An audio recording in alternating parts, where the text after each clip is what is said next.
Pou Ayiti, the Haitian Diaspora Living in Haiti podcast. It's the show focused on speaking to the transition to Haiti. And it's not necessarily a transition, right? It can be any folk from any background who have decided to engage fully in Haiti, in the development of the country, because that's the only way the country really changes.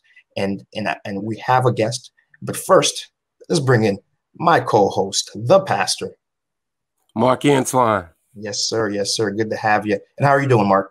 I'm doing well. It's a great week, and I'm excited for our guest today. Awesome, awesome. And our guest, we have a great one here. I'm very happy to have her on. Her name's Nedgine Paul Deroly.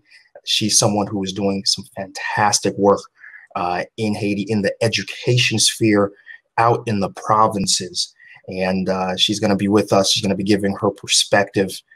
She's going to be not only sharing her transitional story, but also talking about her incredible initiative that is really changing the game in the sphere of education in the country, which is so important, because you can't bet on Haiti's future without putting money on the table, putting resources on the table, putting time on the table for the next generation of Haitians. So without further ado, Nedgine, how are you? I am well. Thank you both for having me. It's a pleasure. It's us who are humbled to have you here today. And you're someone who's been doing things in the country for years, truly a pathfinder, a path maker, right? And it's an absolute pleasure. How are you? I know you're in Haiti right now, in Port-au-Prince. How are you feeling? How are you doing? We are well. We stay strong. I mean, one of the things that I know we'll talk about is the importance of solidarity and collective leadership. And so I never think of myself as alone in this effort. Same today, right? Like, we're in this together. So thank you for asking. Hopefully you're both well as well. Absolutely, we are holding the fort here. Social distancing and all that with COVID. Got to mention that. Even we're going to time date us, because hopefully we're going to, in a year or so, we'll totally be so well past COVID, we'll have forgotten what it is, hopefully. Hopefully. Right. So we want to certainly hop into the educational aspect. But first, I want folks to get a better sense of who you are, Nedgine, and try to better relate to your experience, which is a very relatable one. I know you were in Haiti for a little bit, then you moved to the States, and then after so many years you came back. So run us through that entirety. Sure. I'm grateful that you guys are asking us and asking me specifically to kind of begin where it started, right? I think that that's so important. And I think you'll find out as I talk more about the family and the movement that is Anseye Pou Ayiti, that we believe in going back to the roots. Because I think in so many ways, if you don't know where it began, it's sometimes it's difficult to trace your future. So I'm grateful to begin where it started with my parents.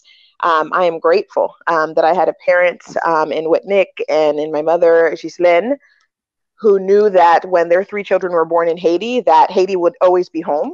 And so also I'm the third of their 3 children. My older brother, my older sister, and I were born in Haiti, began our education in Haiti. So I was, starting in primary school. And then when we moved to the United States, one of the things that I'm grateful for is that sense of home, that sense of pride, that sense of know where you come from was instilled very deeply. And so even when we moved, especially because it was a less than favorable time for Haitian immigrants, let's put it nicely that way. This was before Wyclef Jean was waving his flag, right? Like, this was the period when, sometimes you were met with ignorance, you were met with stereotypes when you were sharing who you are and where you come from.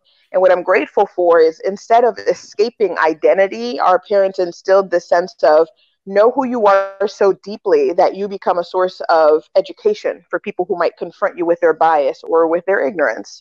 And so instead of running away from what we knew to be a proud identity, we were able to dig deep. So at home, I remember being raised and talking about our history, talking about our culture, having political conversations that were well beyond my age level. But really, it was a way now, looking back, that my parents were arming us and equipping us to know who we are and never forget it. So I finished middle school, high school in the U.S., had a chance to start returning to Haiti actually as a teenager. And I think that further cemented my desire to return home when it would become possible. Because when I would travel back to Haiti, specifically with my father, who was a teacher before he became an Episcopal priest, it wasn't really to vacation. It was actually to visit some of the communities en province, especially Guomon in the Altibonite, where he used to teach before he became a priest. And so reconnecting with those community members and realizing that my passion for education wasn't just for my own learning, but it was also to ensure that everyone received their right to a great education. Returned to the U.S. and had a chance to major in history at Yale as an undergrad, and had an incredible Cuban history professor who, again, like reinforced this belief that I think the Caribbean in general is a powerful region that gets overlooked because of its importance historically. So I studied the history of the education system in Haiti as an undergrad. And honestly, looking back, that was where the seeds were planted for the Anseye Pou Ayiti movement, because I realized I had to understand what had made our education system so flawed before I could even try to contribute to the solutions. Then I became a teacher, was involved in several school systems in New York and Connecticut before earning my master's in international education policy. But again, as you can tell, this path was always about equipping myself to be of help, to be of service to the education system in Haiti before returning home. It's been about 7-8 years ago now, to be able to stand shoulder to shoulder with other warriors fighting for education to be what it can become. Wow, a lot to unpack there. A lot to unpack. So first, so you grew up where in America? Or your adolescence?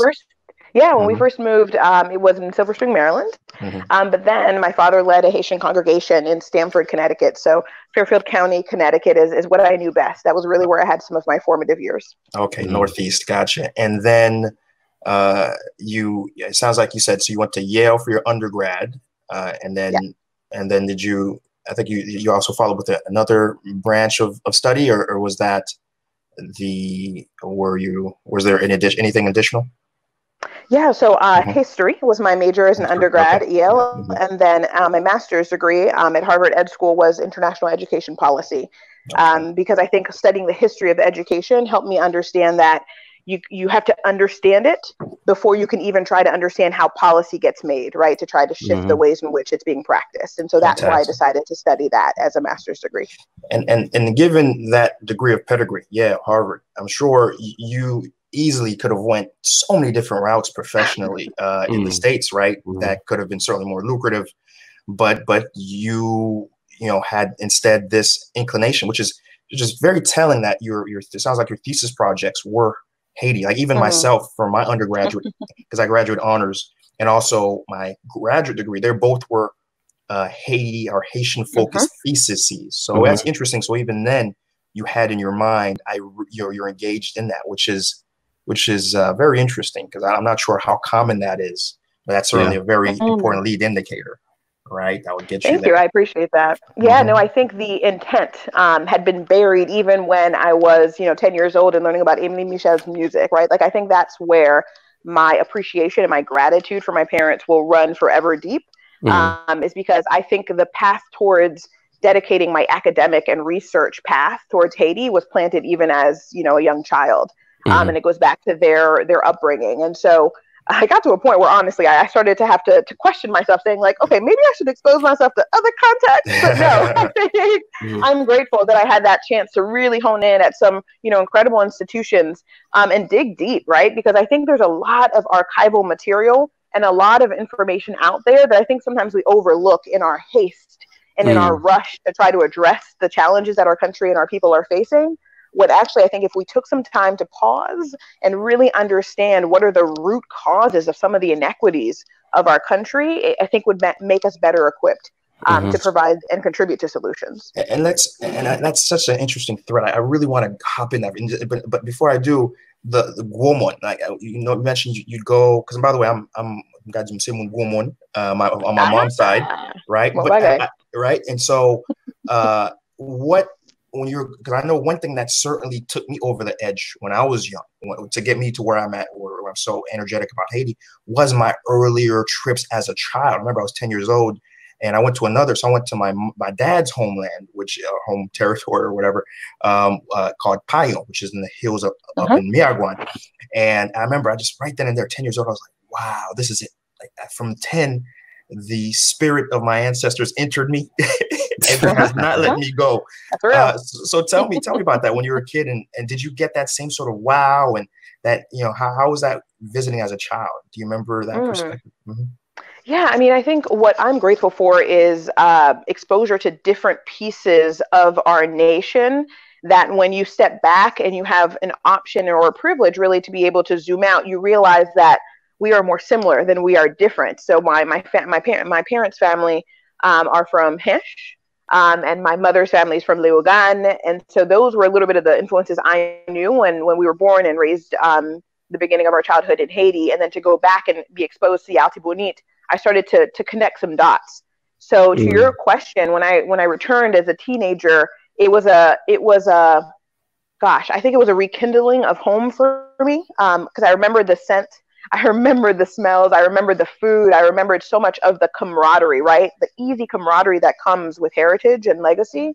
And that was really what I think reinforced what I had already been stoking, right, as a flame and as a desire to return home. So I think it was, for me, when I started returning as a teenager, more of a confirmation of, yes, this is the home that I remember, even if it was early memories as a child.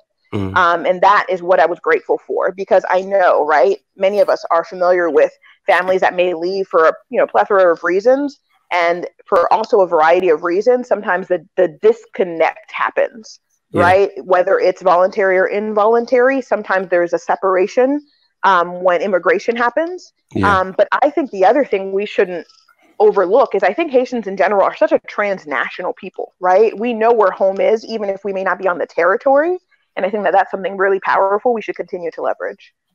Now, let me hop in there and ask you a question really around your influences and your friends, your peers growing up, and even, in undergrad and grad.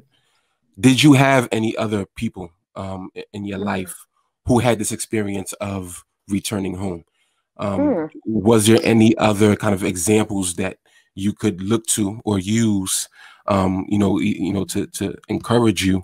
Or were you kind of the first one in your circle, the first one that you knew of that was actually taking this move? And the second part of the question is, when you did finally decide, hey, I'm actually going to move back and kind of reverse this, thing that's going on, how was that welcomed by your family, by your friends, by your peers at school and things like that?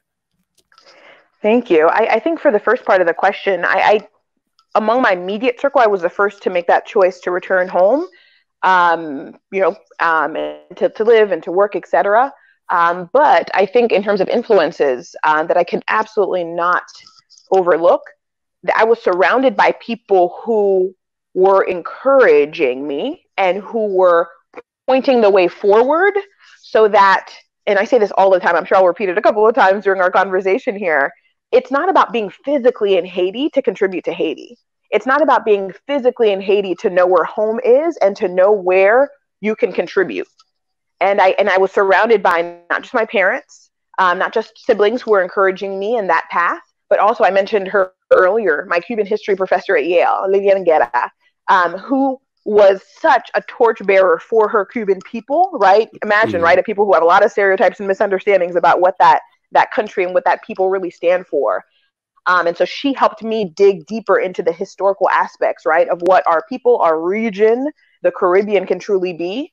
I should also not forget that, again, I'm a woman of faith, and so I don't think it's by coincidence that I also had an incredible fourth grade teacher in Maryland called Madame Juliette Salomon, who was Haitian, and was the first Haitian kind of teacher that I met outside of Haiti after we moved, who also, even though she was operating in the US, right, in some random Maryland town, lit herself up to be the Haitian representative, if you will, right? So she would integrate in beautiful aspects of our culture in her teaching. She was strict as ever, but she did it in a way that was so warm and so inviting. And so I always think of those two women, and beautifully enough, they were educators, right?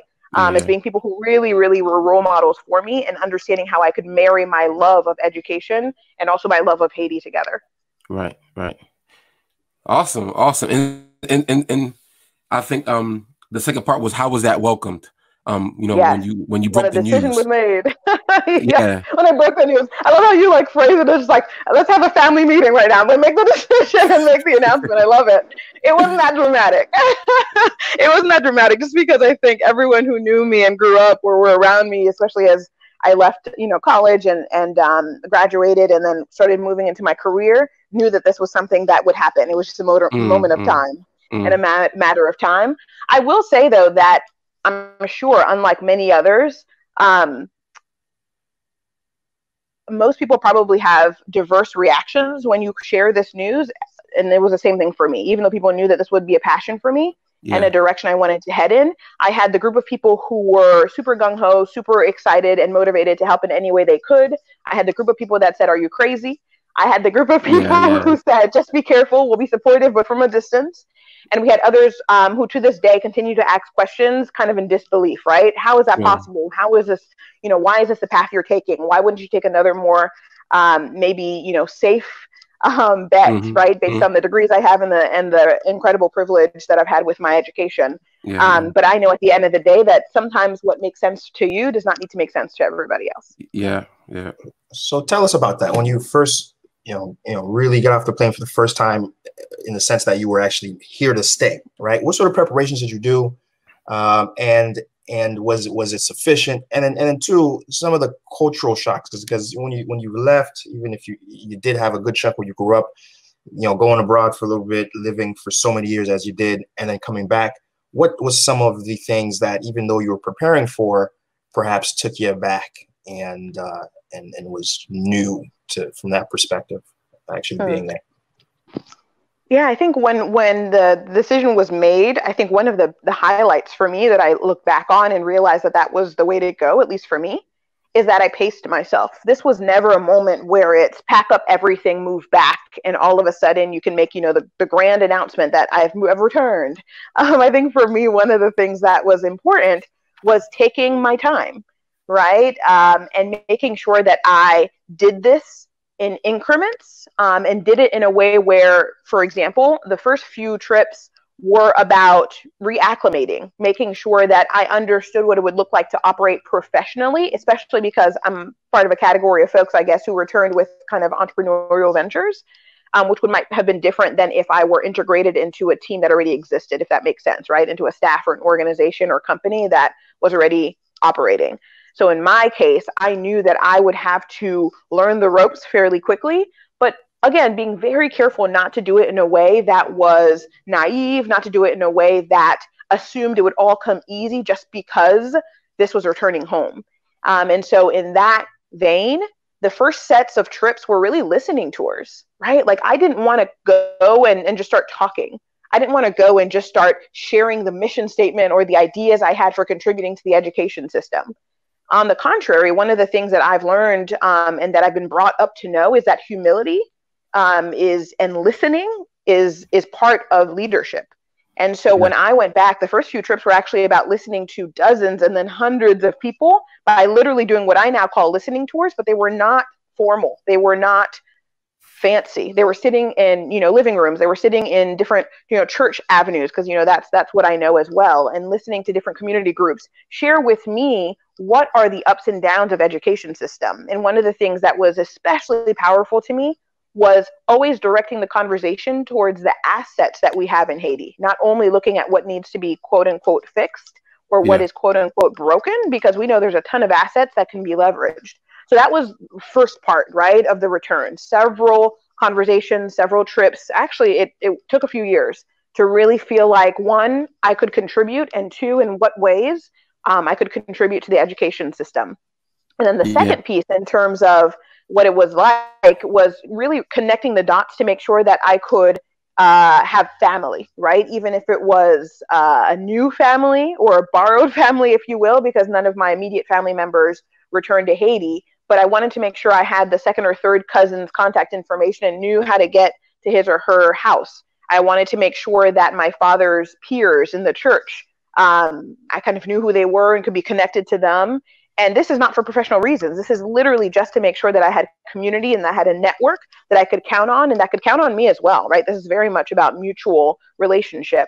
And then the other piece of it too is making sure that I had young people around my age who we could connect with and make sure that we stayed in touch so that we could encourage each other in the moments where things get tougher than I think sometimes people like to romanticize, right? About really trying to adapt yourself to a new environment. And this is universal. This is not just about what is quote unquote challenging about life in Haiti. This is about adapting to a new environment. It could have been, moving from Cleveland, Ohio to Miami, Florida, right? These, I think, are pretty universal principles about adapting to a new environment.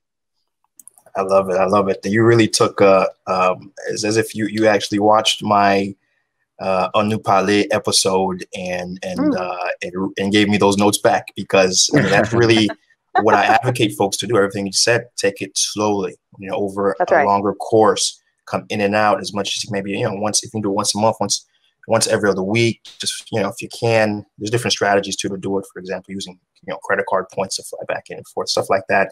But really take your time to really readjust oneself in all aspects, not just culturally, but just the how to, go about paying bills and getting set up with internet and just all that. If you try to do it at the same time in just one move, holy crap, you're going to be overwhelmed. And the fact that you decided to take it a much more methodical process. And the other thing I loved, what you said, was you listen. You come in with listening. One of the biggest mistakes diaspora have is they come in with their perspective of how the world is from where they've come from, and then they try to say, this is how it's going to be here.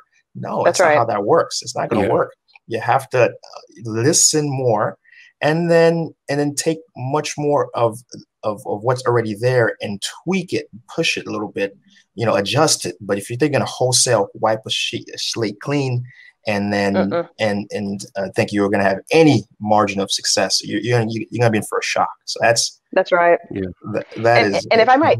And if I might add, this point about wiping the slate clean, I think it's disrespectful. Let's just call a spade a spade. Like, I think sometimes we think, and this is, again, for anybody going from one context to the next, especially if you come in with the mindset that I can help. I think even the term help is a word that we need to start to replace with serve.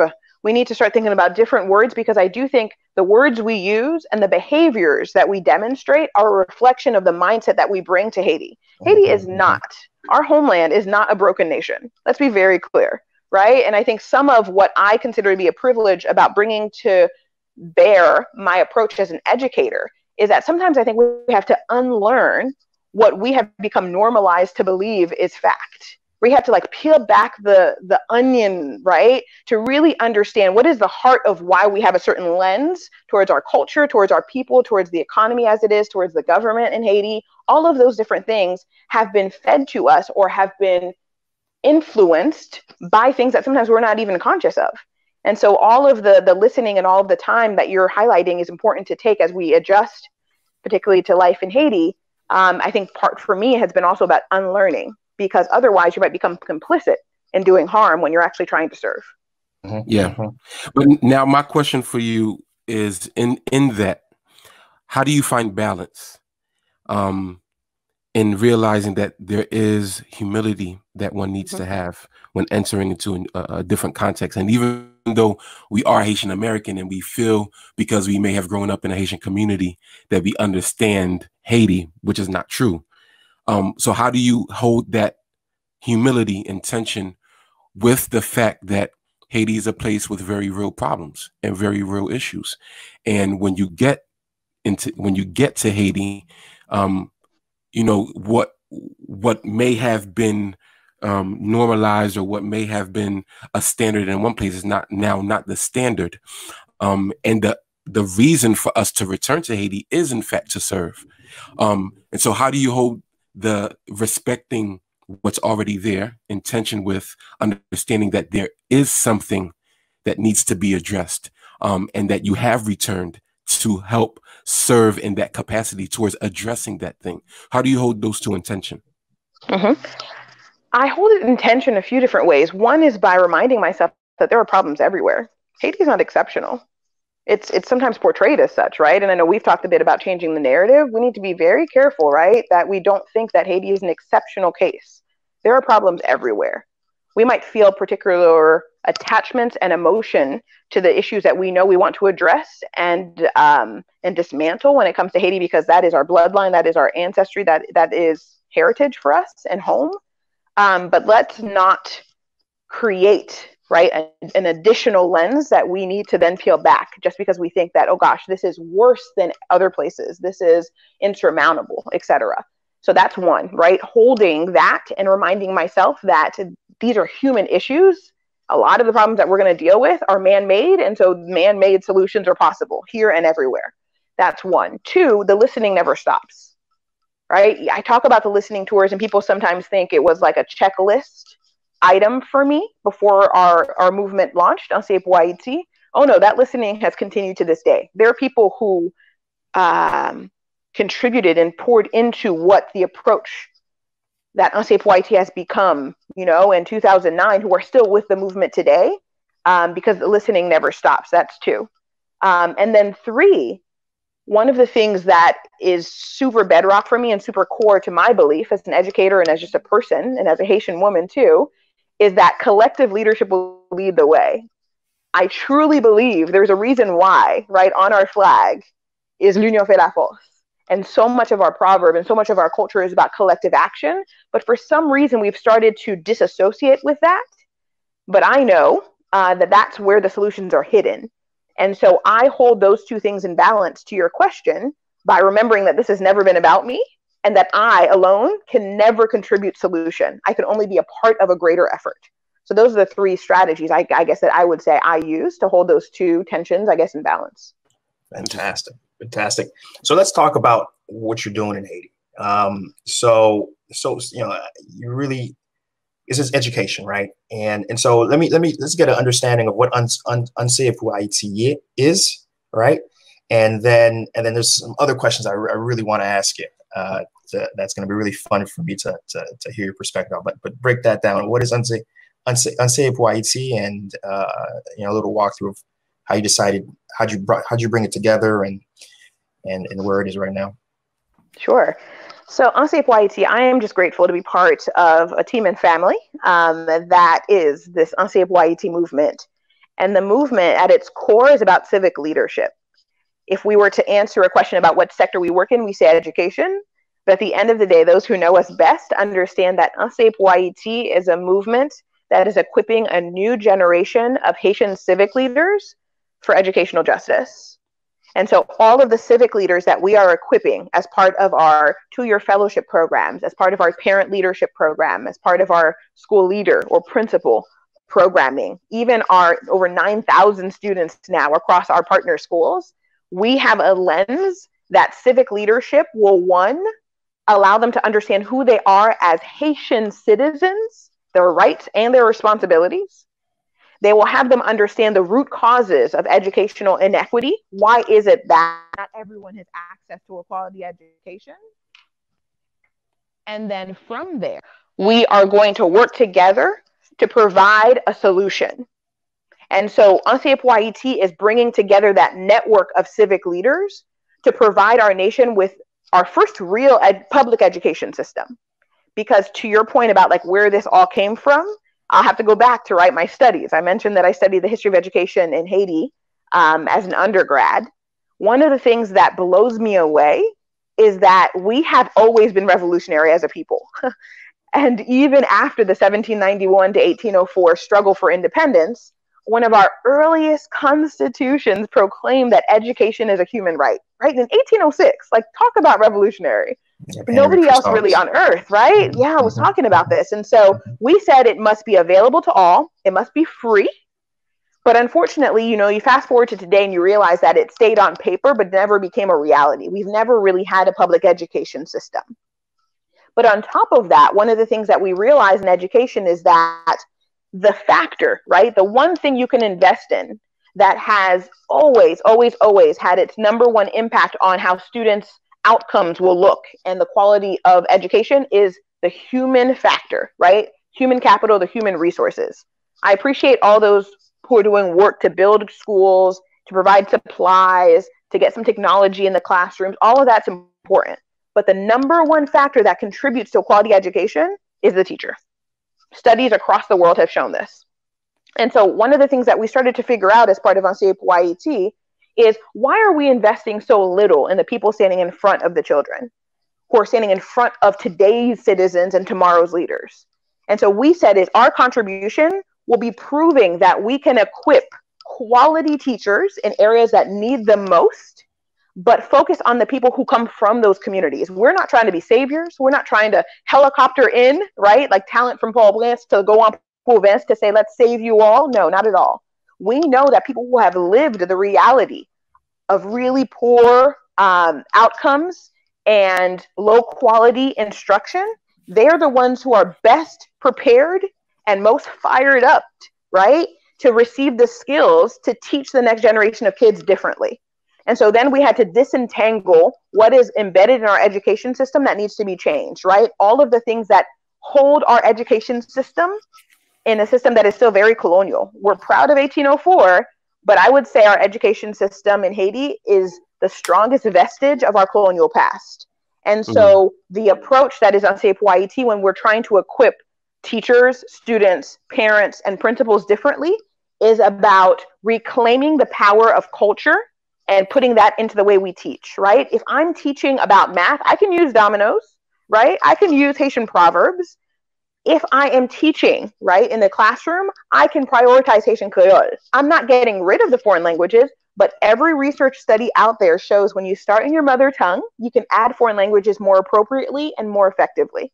So start in Haitian Creole and prioritize it as a language like all others. Let's also get rid of this rote memorization stuff, right? That is still very colonial in its approach. Let's build skills as we are teaching. Critical thinking skills, questioning skills, collaboration skills. All of those different things are what we embed in the ways in which we offer professional development workshops and trainings to the civic leaders. And the last piece that I'll add in terms of our approach is that you noticed me saying civic leadership a lot, because we know that excellent teachers are community leaders. And so what we want is to make sure that anyone who goes through Anseye Pou Ayiti's programs are equipped not just to have dramatically different outcomes in the classroom, but they are also armed with the skills to lead community efforts so that everyone understands they have a role to play in how education can look different. Because if I am a business person in Gounaïve, I have a part I can play. If I am an elected official, right, magistrat, for example, in Gounaïve, I have a role to play in education. If I am an adult, even if I don't have kids, I have a role to play. And that's the kind of civic leadership that we are inculcating and integrating in the work that we do. I love it. I love it so much going on there. You know, so let's deep dive into the miseducation of Haiti, right? Which is, so there was a period that Haiti had its most promise within educational sphere. And this was in the 1930s, just, you know, around when the occupation of U.S. had left, right? And we had a chance to really take charge of our education ourselves. And it was realized very early by the avant-garde of educational reform that there had to be a change of that aligned the realities of the country with its education. First off, you know, since most people were rural, folks, the education system had to go to them, right? And you know, access, most schools had to be built. A lot of things were happening in that period. And within just about a generation, you saw a pretty large influx of folks finally going to school. Literacy rates did improve considerably to the point where, you know, Haiti really had become a powerhouse in education relative to its neighbors. And of course, we saw that most clearly when the dictatorship had started and so many educators left. The vestige of that was that so many places really benefited from what was built within the generation or two when the education reforms happened.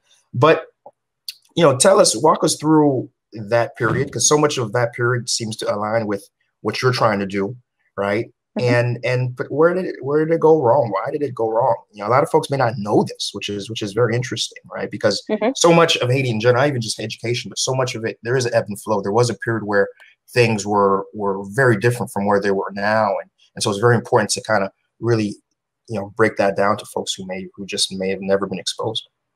Mm-hmm. Yeah, no, I mean, this is the history lover in me coming out. And so I love that you're, bringing up the different periods in our history for us to not overlook. I just think one of the biggest disservices many of us as Haitians do to ourselves is by spotlighting 2 or 3 dates in our history, right? Always 1804, can't forget that, I get it. And then you kind of zoom over several centuries, and then, you'll have a few people who talk about 1915, 1934, which is the US occupation. But then you usually then end up talking about the dictatorship and then, post-ISTEP area.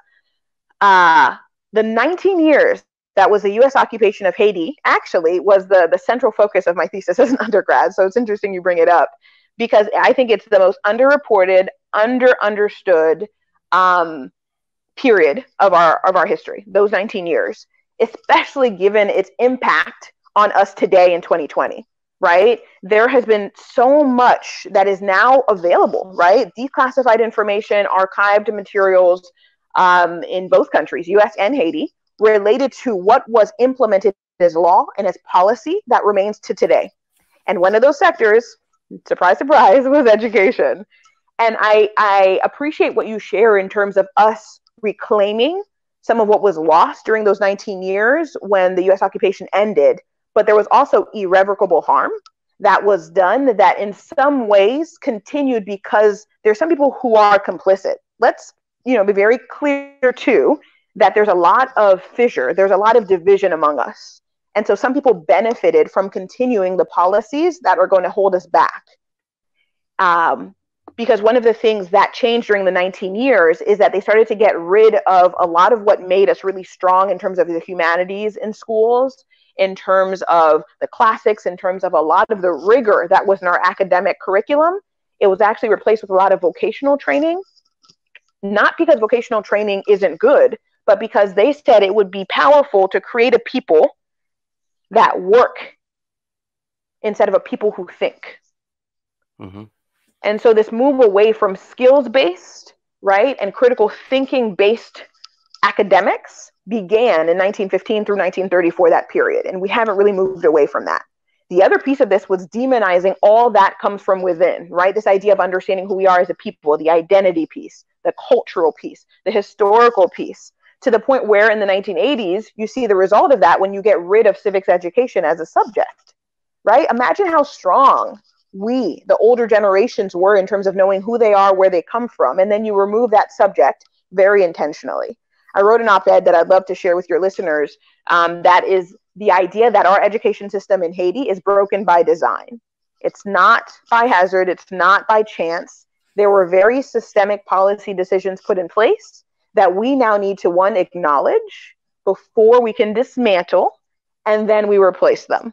But this idea of tinkering around the edges is not going to help the majority of children in Haiti get what they deserve, because the systems that are in place right now in the education system are built by design to keep a certain class as an underclass. It only profits if a minority of our people have access to a quality education.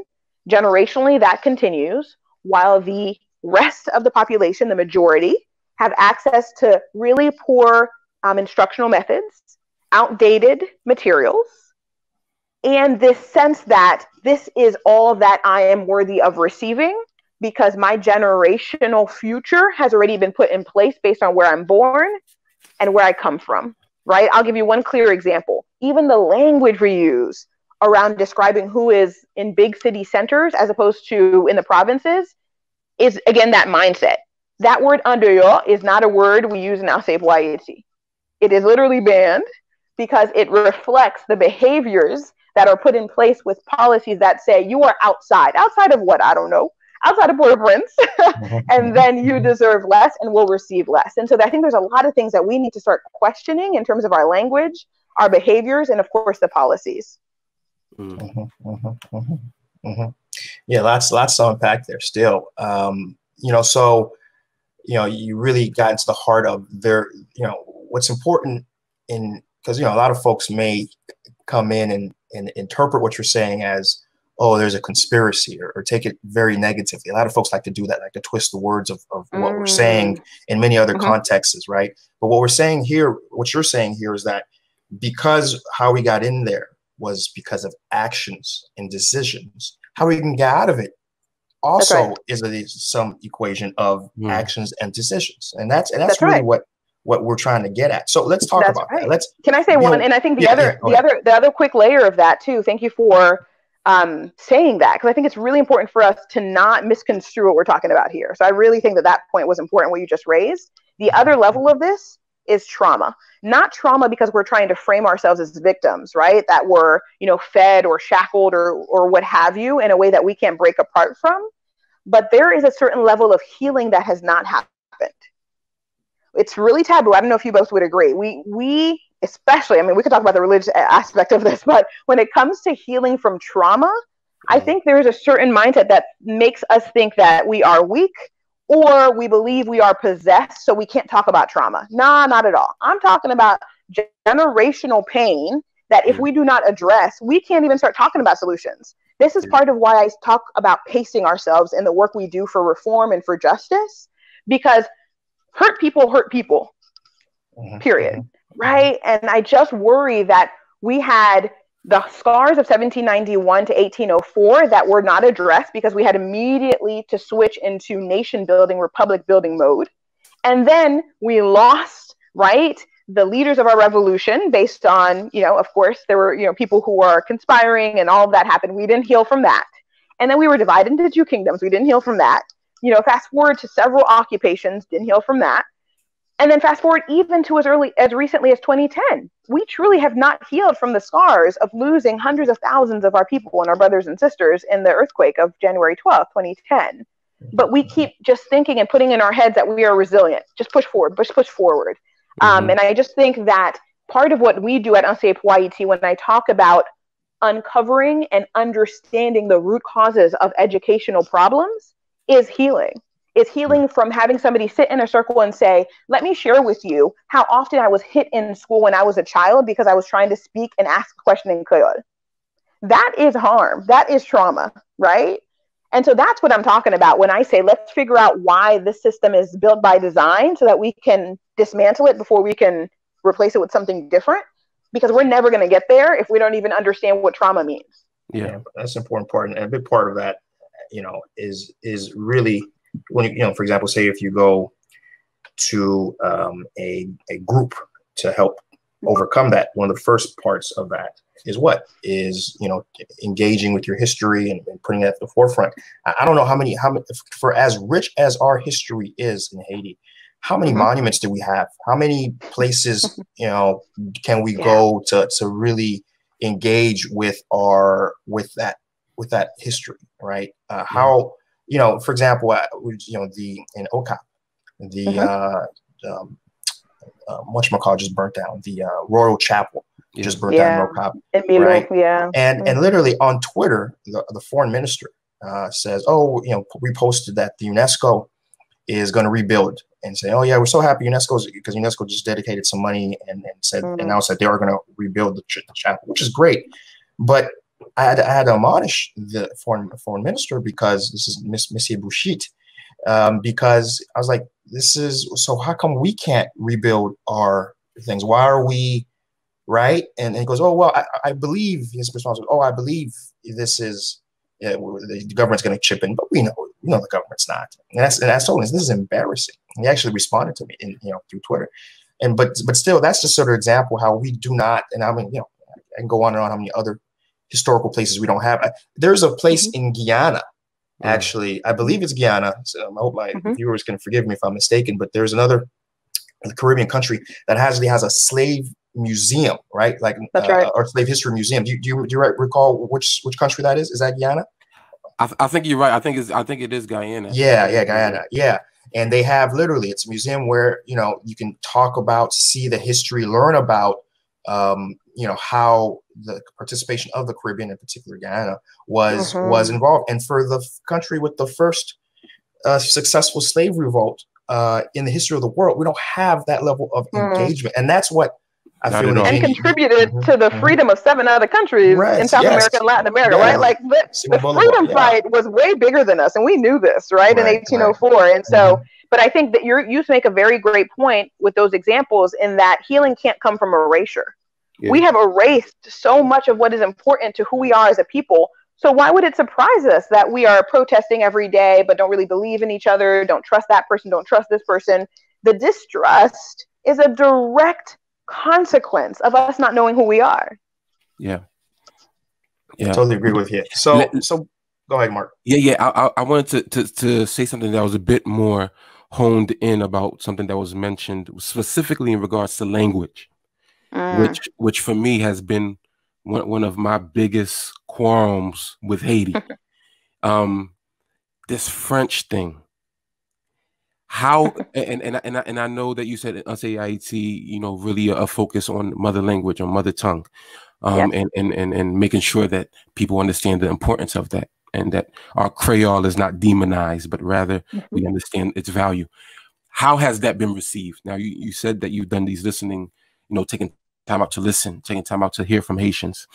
Yeah. How has that been received? How has people, understood, hey, Haitian Creole, you can learn in it, and it's not, something that is derogatory. It's not something that should be looked down upon. How was that received by Haitians? Two categories. There's one group, and by and large, this group are those who represent those who have had unequal access to quality education, have stood up and said, we've been in this fight for a while. Welcome, right? Like, thank you for joining our forces in helping get Creole its rightful place as a language like all others, and having its rightful place in primary, secondary, university education. There is a second group who, by and large, I'm not going to generalize, but by and large have access to quality education and had a certain level of privilege, who reject this approach. Yeah. And they will give you what I call excuses, not reasons, but excuses that show that we have yet to heal from what they told us about our own language, right? Whether they call it broken French, whether they call it patois, like there's all of these different labels that have been put on Creole that I think, again, through no fault of their own, they have normalized and have been socialized to believe. And so now they repeat what they've been told and what they've been taught about Creole. And so we are actively at Anseye Pou Ayiti. We don't reject any, the second group. We don't reject anyone. We just want you to come closer to us, to have you understand that we have to approach this together with a common understanding about why Creole, like every other mother tongue, has its rightful place. And so it's been a challenge. I will not sugarcoat how difficult it is to be shouted out, to dismissed. Even the fact that our name is in Creole has raised eyebrows left and right. Right. But what I do love about being in this for the long haul is that there is a lot of difference today than 8 years ago when we first began. And you start to see people understand the truth of what we've been saying when the data becomes very clear. The outcomes of our students, the outcomes of our partner schools are 3 times what they once were. And Creole for me is an inescapable contribution to that. Talk about that process. What is step one, what's Anseye IET is trying to do, that's step 2, step 3, really walk us through the entire workflow of how, say you start with the school, right? Where are you trying to, get these partners from? So really give us more of a detailed workflow of what Anseye IET is really doing on the ground level, because you gave that bigger picture, but walk us through, in a year, because I know you hold conferences, you do some training, so walk us through all that. Okay. We, rather than the school, we actually start with the person, right? Again, this is a very people-centric, people-driven movement. And so step 1, every year we recruit a group, or what we call a cohort, of candidates, all in Haiti, all Haitian, and primarily focus on those who come from the 2 departments we work in, Plateau Central and Altibonite. Because like I said, those closest to the problems are closest to the solutions. So we primarily recruit those who've experienced educational inequity. That's step 1. And they go through a rigorous 4-part selection process. And it's super hard because we have a lot of great candidates, but we only have, space for a few. The second step is being part of this 2-year fellowship program as what we call a teacher leader. So for 2 years, you're teaching full-time while also receiving professional development from Anseye Pou Ayiti's team with regard to identity and culture, with regard to our history, with regard to excellent pedagogical practice. How do you teach well? How do you inculcate and how do you encourage good learning? Because there's bad learning and good learning, right? And so all of that is mixed in. And you're doing this for 2 years, a really intensive 2-year program where you teach full-time in one of our partner schools. Now, this is where the schools come in, because some of the people we recruit have already been teaching. And so we just add Anseye Pou Ayiti to what they've been doing in schools. Others come in as a new teacher and fill vacancies in some of these rural schools that don't have enough teachers. Mm-hmm. Schools where, in Guamon, for example, where 3rd and 4th grade is put together, taught by one person, right? Unacceptable. We understand the resource limitation, so let's come in and help you by putting a 4th grade teacher so that other person can teach 3rd grade. So during 2 years, this is happening. And during the 2 years, our teacher leaders are also responsible for having that multiplier effect. So that if you're in a school with 7 peers, those peers may not be having the intensive, rigorous Anseye Pou Ayiti training that you had, but you are responsible for sharing everything you received with that person, right? Collective leadership in action. If I can contribute a solution, we all will get part of that solution to contribute to the students in our classes. And then during the 2 years, we also have a coaching team, because training is not a one-size-fits-all model. And so during those 2 years, every 2 weeks, you have a coach who's in your classroom providing individual support for you and giving you feedback real time to make sure that we're getting to excellent. Mm-hmm. And then after the 2 years, you become, this is step 3, an alumni ambassador. An alumnus of Anseye Pou Ayiti is like the person who is, it's in there, the name ambassador, who is charged with spreading this movement far and wide in classrooms and outside of classrooms. We have some alumni ambassadors who've chosen to stay in classrooms. We have some who've been promoted to levels of school principal. We have some who are now working with the Ministry of Education. 9 of our incredible graduates are working with the Ministry of Education to kind of integrate APA's approach. Mm-hmm. We also have some graduates who are doing work in other sectors because, like I said before, this is a community effort. If everyone in Gonaïve doesn't understand that the cause of educational justice is on all of our backs, it's not going to work. We can't just say, that's teachers' jobs. Nah, not at all. And so we have some graduates who are now working with private sector, public sector, even in the health sector, and agricultural sector, to try to get everyone involved in this effort. And that third part is why we started the parent cohort last year and why we started the school principal cohort. Because there's a proverb in Haitian Creole that says, lave mes riate. We can't be like providing good things and then on my left hand is dirtying my hand, right? And so we wanted to make sure that, to use the Creole example, our teacher leaders and their peers were starting to understand the power of Haitian Creole. But we had some school principals who were rejecting the idea, thinking that their school would get a bad name when people started to hear that Creole was in the classrooms. Yeah. So then we realized we had to make sure school principals had their own professional development, right? Same thing with parents. We do not allow corporal punishment in our classrooms. It is a vestige of slavery. It continues to feed and teach violence. But we had parents who didn't agree. So now let's have a parent cohort, right? Let's work with parents who become parent leaders who share this approach with their peers. And so at the end of the day, step 1, like I said, is recruitment. Step 2 is that 2-year program where we are intensively investing in this group of teacher leaders in classrooms who then share with their peers. And then step 3 are the alumni ambassadors who are spreading this across the community.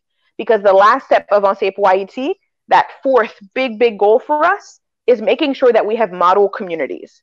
Because nothing happens at scale quickly, right? Like I am like on a mission to get rid of scale in the ways that sometimes it happens in organizations, because sometimes we grow really quickly, but it's not having any systemic impact. And so at Anseye Pou Ayiti, our 4th goal is having 5 model communities that show us how it's done. To have all of Gonaïve on the same page, Guomon, Miabale, Boukankare, Enche, who then show us what this could look like when replicated at other commune levels. Before then we talk about the department, before then we talk about the national system. But I have no illusions that Anseye Pou Ayiti's approach is going to be nationalized and then spread down. That's not how change happens in our culture and in our history. It's got to be bottom up. I love it. I love it. Yeah, that's really, really amazing. A really simple yet comprehensive process. Very, very good to see. My question for you, Nedgine, to that end is really, over these past 8, I think you said 8 or 9 years that you started APA, what has been your biggest challenges, and what has been the biggest encouragements or successes, things that have, encourage you and say, hey, I can see the light in this thing? Yeah. Sure. In terms of challenges, and I appreciate this question. I get it often because I could list all the challenges, right? I mean, there's many, but I will always put number one as the cynicism that has become embedded in our psyche as a people. Number one. Mm-hmm. Yeah, fundraising is challenging. Yeah, the partnerships are challenging. Yes, there are people who sometimes think or approach you as a partner, but they actually are looking to boycott or push against you. Yes, all of that. But number one has been the cynicism that I think sometimes people default to. Mm-hmm. Sometimes it's like a psychological covering, right? It's just like, I'm going to not believe you because that prepares me for the hurt you may cause. I get it. Mm-hmm. There's a lot of different historical and psychological reasons why we've built up those defenses. But the fact that it is now our default in many ways is probably number one for me as a challenge. It's the people who don't trust you even before they know you. It's the people who think you might have a political ambition, which is why you're doing this work. Oh my goodness. Right. It's the cynicism, I think, that we now think as a people, we can't do it by ourselves, right? Use the example of the Chapo and Milo. There's a lot of that I think we need to heal from. And that's number one for me as a challenge. The bright spots are 100 times more than the challenges, right? And that's what keeps me going. It's the fact that our outcomes are 3 times what they once were. So in rural Haiti, only about 30% of kids are passing primary school. Our numbers are 86%, right? And so we are almost 3 times more than the rural average and double the national average of 41% passing primary school. We know what this looks like, and we know we have solutions that we can offer to kids. And that makes us really, really proud, because it's not just about passing a math test or passing the finals. This is about kids who are now the masters of ceremony whenever we have a community event. These are the kids, literally 3rd, 4th, 5th graders, who stand with a mic in hand and lead our graduation ceremony every year for our teacher leaders, standing up proud and saying, Nedgine, c'est moi-même qui mets cérémonie graduation. Like, they in Creole, and they are leading groups of 300, 400 people, of adults, right? The bright spots are the parents who have now understood why we have solutions, we as a people, and are now becoming the trainers of their peers, not Anseye Pou Ayiti. I don't need APA's logo and all of the work that's happening as a ripple effect. But I love seeing how we are now an army of over 300 civic leaders strong, who I think in many ways are showing what's possible when we believe that culture matters, when we believe that community matters, and we believe that solutions exist within Haiti. Wow. Very encouraging. I love it. And that's one of the questions I was going to ask. Could give us some statistics. You already gave that. That's great. So now, to kind of, because we're approaching the tail end of this here. So how for the Haitian diaspora, right, or anyone really looking to impact the educational environment today in Haiti? So they already have started the first most important phase of starting to come in and out of the country and reacclimate themselves in the culture, the gravity, the humidity of the country, and now they're looking, okay, well, they really want to be in education, but where do you feel like that someone coming in could potentially make the most impact, right? Is it establishing their own school? Is it trying to become a mentor to other professionals or even students directly? So they're not necessarily have a school, but so how can the Haitian diaspora who want to engage in education, how can they plug into where's the opportunity, and how would you recommend they go about it? So I appreciate you repeating it, but I'll repeat it one more time, is understand how the system operates before you try to plug in. Because there's an acclimation that happens, or a reacclimation, in terms of just coming into community. That's great, but then there's another layer to that is, just because you love kids and just because you understand the power of education does not mean you can contribute to an education effort. Let's be real clear, because we're not in this work to do harm, even when it's unintentional. So please understand what system you are looking to serve in or be of help to. And that means understanding the history of the education system. That means sitting and speaking with teachers That means sitting and observing classrooms, and not just one classroom, so then all of a sudden you think you know every Haitian classroom. No. That means taking the time to go to maybe 3 to 5 different communities in different contexts to understand that just because one community may not have the right building, there's schools in Haiti that have beautiful buildings and science labs and tech labs, and not just in Port-au-Prince, right? So please understand the range of what we're dealing with in education.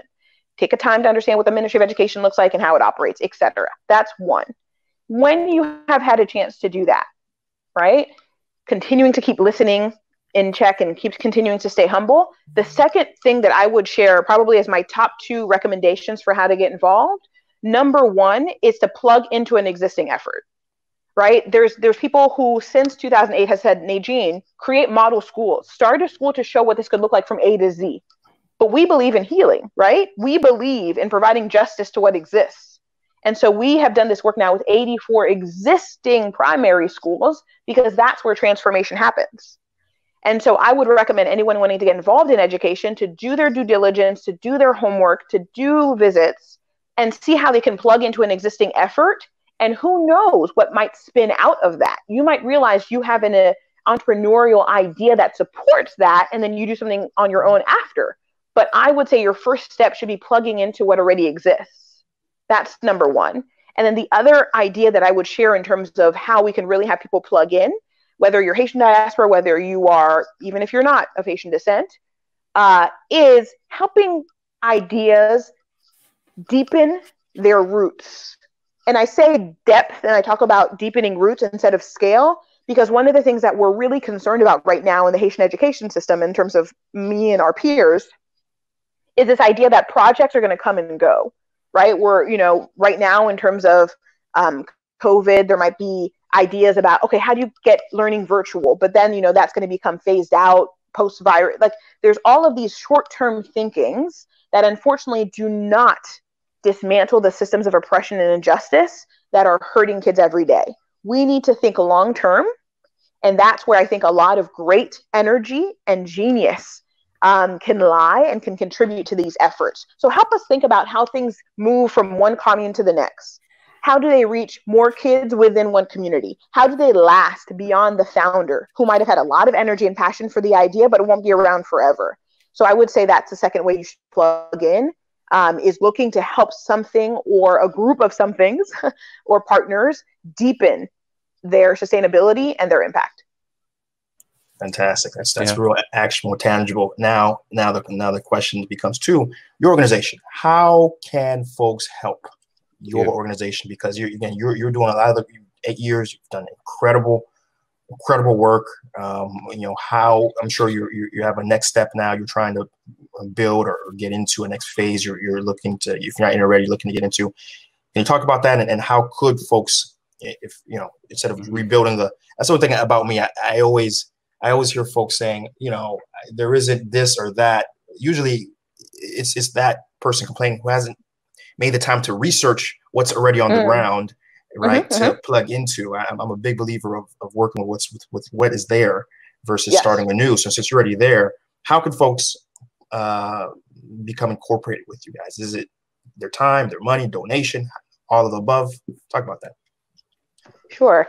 So we are also part of, I think, it's a coalition, right, of peers who are trying to show that there is good work, and there are bright spots and solutions taking place. So number one is, I would say, to jump on our website, find out a bit more about us, because if you are an ally and informed about APA, you're not just giving, one sentence replies when somebody asks you for an example of what's happening in Haiti, but you become an informed advocate of our movement, just like others, and are able to speak into some, ignorance that might exist out there when somebody says, oh, Haiti is it's just a basket case. Everything's bad. You say, no, let me give you 3 examples. And one of them could be Anseye Pou Ayiti.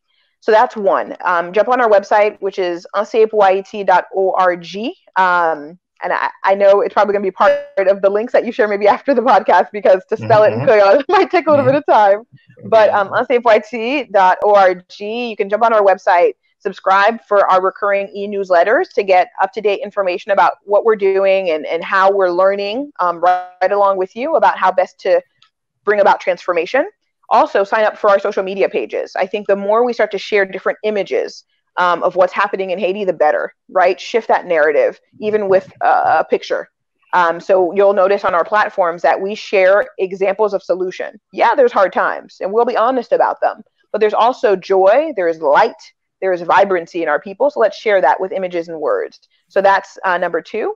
Number 3, when you sign up for our newsletter, you'll notice there's some alerts that go out for all those who want to be part of what we call brain trusts. Brain trusts are small groups of people, usually living in similar areas, who come together to be even more deeply informed based on group calls or even visits that I or our board members might have with that small cell of groups, to be able to have them become even more involved in the movement. And that will include visiting us in Haiti, coming into our communities, meeting with our teacher leaders and the alumni ambassadors. So I think that level of involvement is another option. And then on our website, if you'd like to contribute, you'll see exactly what contributions would go towards and why every donation makes a difference. All right. Yeah, I think if there's any organization I feel my listeners should try to be a part of it, certainly it would be yours, because you're doing needed work that is not only needed, but it's thought out. You have a comprehensive plan.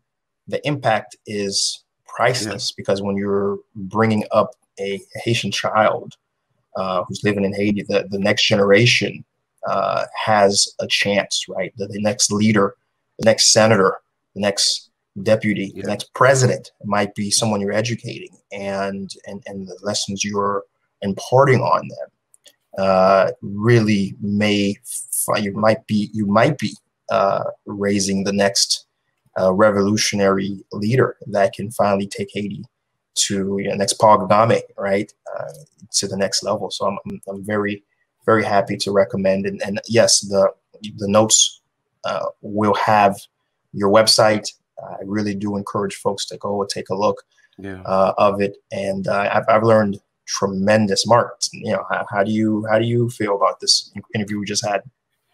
I mean, I think the information that's been shared, the experiences of Nedgine, just what Anseye Pou Ayiti has been doing has been wonderful to hear it. Anseye Pou Ayiti is an organization, and Nedgine is a person that I've heard about. Like kind of those ghosts that you hear about, but you've never seen.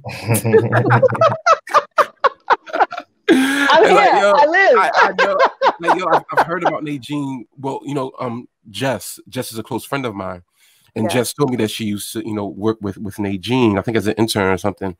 Yeah. And even outside of Jess, I've heard about Anseye Pou Ayiti, and I was like, wow, I've never met Nedgine, but I hear about the great work that's going on. And so even for me, it's been, lovely to sit and hear it.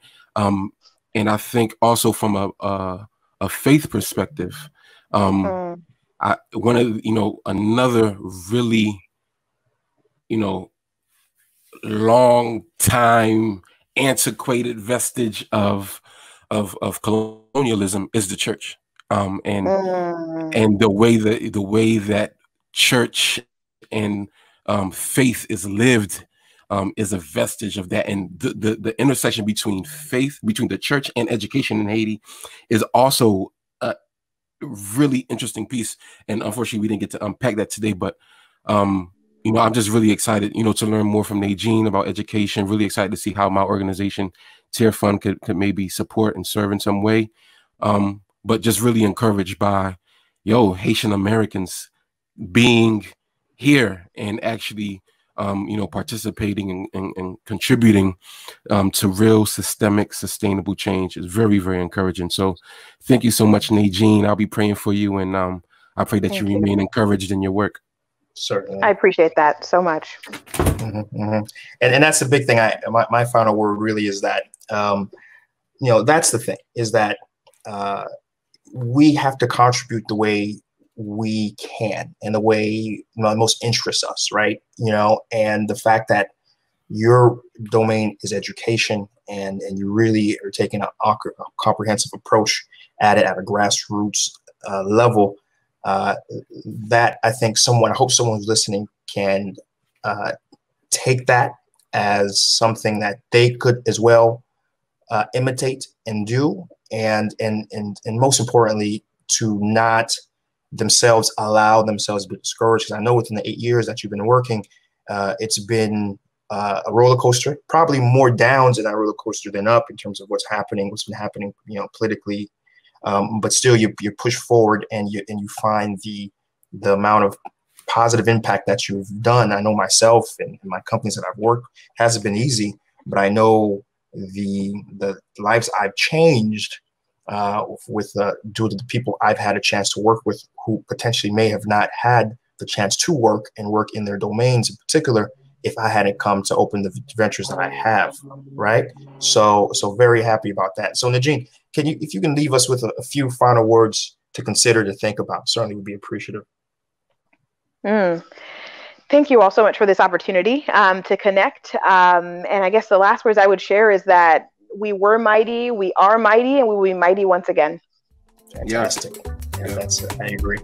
So as always, guys, Anseye Pou Ayiti, Haitian Diaspora Living in Haiti podcast. We just wrapped up a great episode with Nedgine, and of course my co-host Mark Antoine. These episodes come out at pretty quick clips, so make sure you're subscribed on your favorite podcast. We're on Apple, we're on Spotify, we're on Google Podcasts.